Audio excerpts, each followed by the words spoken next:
Disclaimer: this video is created for educational and informational purposes only. It should not be taken as financial, investment, or legal advice. Always do your own research or consult a qualified financial professional before making decisions related to money, investments, or financial planning. Money. It's something we use every single day. To buy food, to pay rent, to measure success, and even to define power. But have you ever stopped to ask yourself, what actually is money? Is it paper, metal, numbers on a screen? Or is it something deeper? A story we all agree to believe. Today, we're going to explore how money evolved. From shells to gold, from paper to pixels. And how that evolution shaped the world we live in. This is the history of money. In about 10 minutes. 1. Barter. The beginning of trade. Let's rewind thousands of years, before banks, before coins, before anything called money existed. In early human societies, trade was simple. I have wheat, you have fish. Let's swap. This was called barter, and it worked. To a point. But barter had a big problem. The double coincidence of wants. If you wanted my wheat, but I didn't want your fish, there was no deal. Trade was slow, limited, and frustrating, so people started looking for something that everyone valued. Something portable, durable, and divisible. That's when the concept of money was born. 2. Commodity money. Value. You can touch early humans began using commodity money. Physical items with real intrinsic value. Salt, grain, shells, copper, silver. And eventually, gold. Gold was rare, beautiful, and didn't rust. It became the universal language of trade. Across Egypt, Greece, Rome, and China, gold coins symbolized wealth and power. They didn't just buy goods, they built empires. But there was a catch.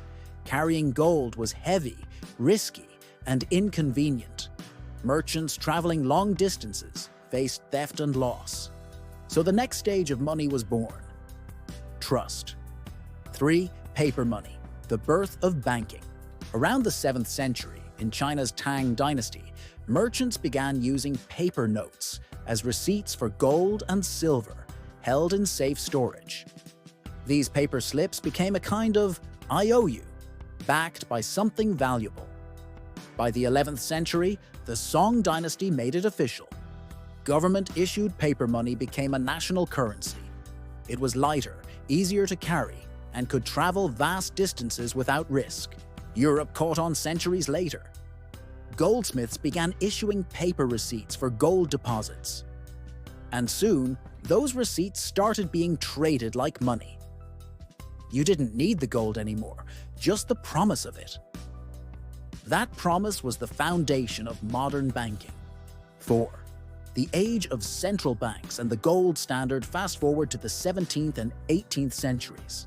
Banks became powerful institutions, storing wealth, issuing credit, and controlling the flow of trade. In 1694, the Bank of England was established, setting a model for central banking worldwide. The idea was simple. Governments and banks would work together to stabilize the economy and issue trusted currency. But to maintain that trust, money had to be backed by something real. Gold. This was known as the gold standard. Every paper note represented a specific amount of gold stored in a vault. It kept inflation low and governments accountable, because they couldn't print more money than they had gold to back it. But it also limited growth and flexibility. Wars, crises, and industrial revolutions demanded more liquidity. And gold couldn't keep up. 5. The death of gold and the rise of fiat. Everything changed in 1971. US President Richard Nixon ended the gold standard, cutting the link between the US dollar and gold. From that moment on, money became fiat currency, valuable not because it's backed by metal, but because the government says it is. Fiat literally means by decree. Money was now built entirely on trust and confidence.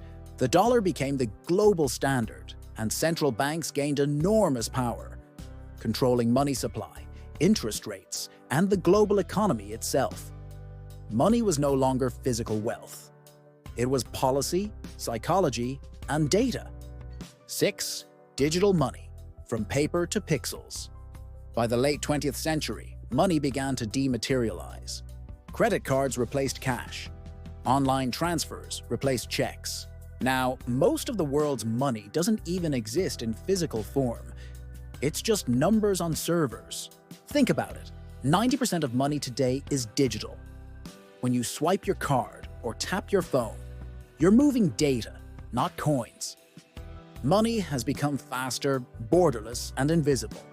And as technology evolved, trust shifted again, from governments to networks. 7. The era of cryptocurrency, trust without banks. In 2009, during the global financial crisis, a mysterious person or group named Satoshi Nakamoto released a white paper for a new kind of money, Bitcoin. It wasn't controlled by banks or governments. It was decentralized, run by code, verified by thousands of computers across the world. Bitcoin introduced a radical idea: money without middlemen. Blockchain technology promised transparency, security, and limited supply. Everything fiat lacked. Whether you believe in crypto or not, it challenged the entire definition of money. It proved that value doesn't have to come from authority. It can come from consensus. 8. The future of money. Where are we headed? So what comes next? We're already seeing central bank digital currencies, CBDCs, government-backed crypto. We're seeing AI and tokenized assets, where ownership can be shared digitally. And even social credit systems, where behavior can influence access to financial tools. Money is becoming more than currency. It's becoming identity. It's tied to our data, our digital footprint, and our trust in the system. But through all these changes, one thing never changed. Money only works because we believe it does. It's not just metal, paper, or code. It's a story we tell together. A story of trust, power, and human imagination. So the next time you tap your card, buy crypto, or send money online, remember, you're not just making a transaction. You're participating in a 5,000-year story of innovation, faith, and evolution. Tell us in the comments, what do you think money will look like 50 years from now? Don't forget to like, comment, subscribe, and turn on notifications. We post new videos every day here on Money Mindset, where money finally makes sense.